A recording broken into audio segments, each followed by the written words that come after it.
നമ്മൾ സാധാരണക്കാരായതുകൊണ്ട് തന്നെ വലിയ ഒരുക്കങ്ങളൊന്നുമില്ല. കുറച്ച് പൗഡറും കരിയും ലിപ് ബാമും ഇട്ട് റെഡിയായി കേട്ടോ.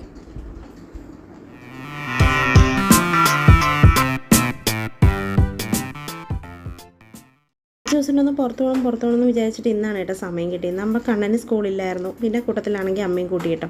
അപ്പോൾ കുറച്ച് സാധനം എന്ന് വെച്ച് കഴിഞ്ഞാൽ നമുക്ക് കുറച്ച് പച്ചക്കറി വിത്തുകളും അതുപോലെ തന്നെ വേപ്പെണ്ണയും കുമ്മായും ഒക്കെ മേടിക്കണമായിരുന്നു. അപ്പോൾ അവിടെ ചെന്നപ്പോഴാണെങ്കിൽ കുറച്ച് ഗാർഡൻ ടൂൾസൊക്കെ ഉണ്ടായിരുന്നു കേട്ടോ. എൻ്റെ ഇരിക്കുന്ന പ്രൂണറൊക്കെ ആണെങ്കിൽ ചീത്തയായി പോയായിരുന്നു. അപ്പോൾ അതിൽ നിന്നൊരു പ്രൂണറും അതുപോലെ തന്നെ മണ്ണിളക്കുന്നൊരു സാധനം ഉണ്ട് കേട്ടോ. അതിൻ്റെ പേര് എനിക്ക് കറക്റ്റ് അറിയില്ല. ആ സാധനം എല്ലാം വാങ്ങിച്ച് നമ്മൾ തിരിച്ചു വരുന്ന വഴിക്ക് ഒരു കരിമ്പിൻ ജ്യൂസും പാസ്സാക്കി കേട്ടോ. അപ്പോൾ എങ്ങോട്ട് പോയാലും ഈ ചൂടത്ത് ഞാൻ മേടിച്ച് കുടിക്കുന്നൊരു സാധനമാണ് കരിമ്പിൻ ജ്യൂസ്. പിന്നെ അത് കഴിഞ്ഞിട്ട് നമ്മളൊരു ചെടിക്കടയിൽ കയറി എന്ന് വെച്ച് കഴിഞ്ഞാൽ എങ്ങോട്ട് തിരിയുമ്പോഴും നിറച്ചും ബൊഗെയിൻവില്ല പൂത്ത് നിൽക്കുന്നതാണ് കേട്ടോ കാണുന്നത്. അപ്പോൾ എൻ്റെ അമ്മയ്ക്കും എനിക്കും നല്ല ചെടിപ്പിരാന്തുള്ളത് കൊണ്ട് ഞങ്ങൾ അവിടെ നിന്ന് കയറി. അപ്പോൾ അമ്മയുടെയിലാണെങ്കിൽ ഒരുപാട് കുറച്ച് ബൊഗെയിൻവില്ലയുടെ കളക്ഷൻസൊക്കെ ഉണ്ട് കേട്ടോ. ഒരുപാടൊന്നുമില്ല, കുറച്ച് ബൊഗെയിൻവില്ലയുടെ കളക്ഷൻസൊക്കെ ഉണ്ട്. അപ്പോൾ അമ്മയ്ക്ക് ഇല്ലാത്തതൊക്കെ അമ്മ നോക്കി അതിൽ നിന്ന് മേടിച്ചു കേട്ടോ. അത്യാവശ്യം വിലയ്ക്കുള്ള പ്ലാന്റാണ് ബൊഗെയിൻവില്ല. വെറൈറ്റി അനുസരിച്ചിട്ടാണ് എൻ്റെ റേറ്റ് കേട്ടോ.